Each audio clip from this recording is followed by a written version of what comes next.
नमस्कार दोस्तों। बिहार की राजधानी पटना में जिस बीपीएससी को लेकर बवाल हुआ, लाठीचार्ज हुए, छात्रों पर वाटर कैनन से बौछार की गई, वो मामला जब सुप्रीम कोर्ट पहुंचा, सुप्रीम कोर्ट में बीपीएससी प्रीलिम्स परीक्षा को रद्द किए जाने, गड़बड़ी के आरोपों को लेकर एक याचिका दाखिल की गई थी, जिसे सुप्रीम कोर्ट ने सुनवाई से इनकार कर दिया।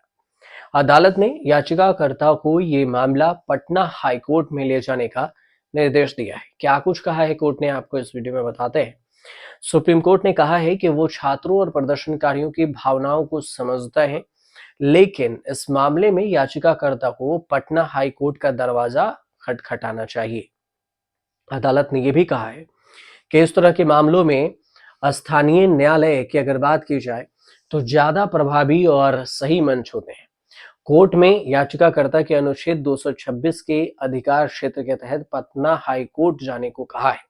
Chief justice of India CJI Sanjeev Khanna, justice Sanjay Kumar और जस्टिस केवी विश्वनाथन की पीठ कथित पेपर लीक के आधार पर बीपीएससी द्वारा जो आयोजित 70वीं प्रीलिम्स परीक्षा थी उसे रद्द करने की मांग वाली याचिका पर सुनवाई कर रही थी।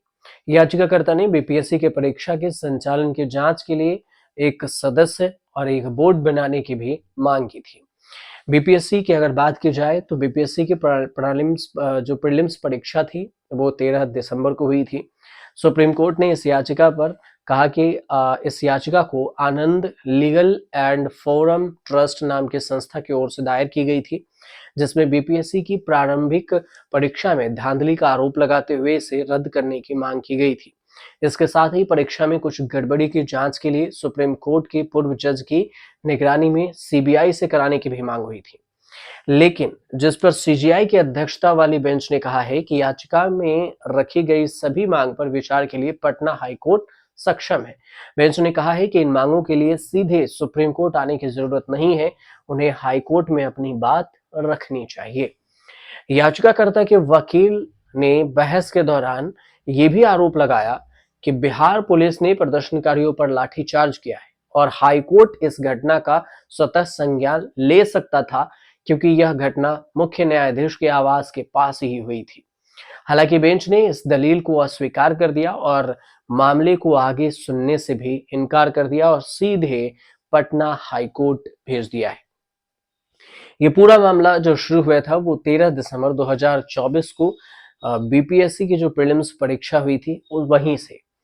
इस परीक्षा में कई सेंटरों पर एग्जाम्स कराए गए, जिसमें पटना बापू सभागार में परीक्षार्थियों ने खूब हंगामा किया, क्योंकि पेपर लीक और धांधली का आरोप भी लगाया, जिसके चलते इस केंद्र पर परीक्षा रद्द कर दी गई थी और जिसके बाद इस केंद्र पर ही, सिर्फ इस केंद्र पर 4 जनवरी 2025 को दोबारा परीक्षा आयोजित की गई। लेकिन परीक्षा के बाद भी विद्यार्थी जो अभ्यर्थी हैं वहां पर विरोध प्रदर्शन इस वजह से कर रहे हैं कि अभ्यर्थियों की डिमांड है कि बीपीएससी की परीक्षा 70वीं बीपीएससी की परीक्षा जो प्रीलिम्स की परीक्षा है वो पूरी तरह से रद्द की जाए, और इसी मांग को लेकर याचिका दाखिल की गई।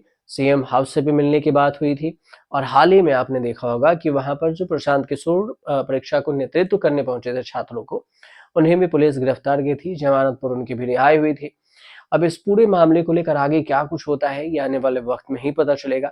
फिलहाल जो बवाल है उस बवाल को लेकर विरोध प्रदर्शन भी जारी है और दोनों जिद पर अड़े हैं। छात्र पीछे हटने को तैयार नहीं, बीपीएससी दोबारा परीक्षा कराने को तैयार नहीं।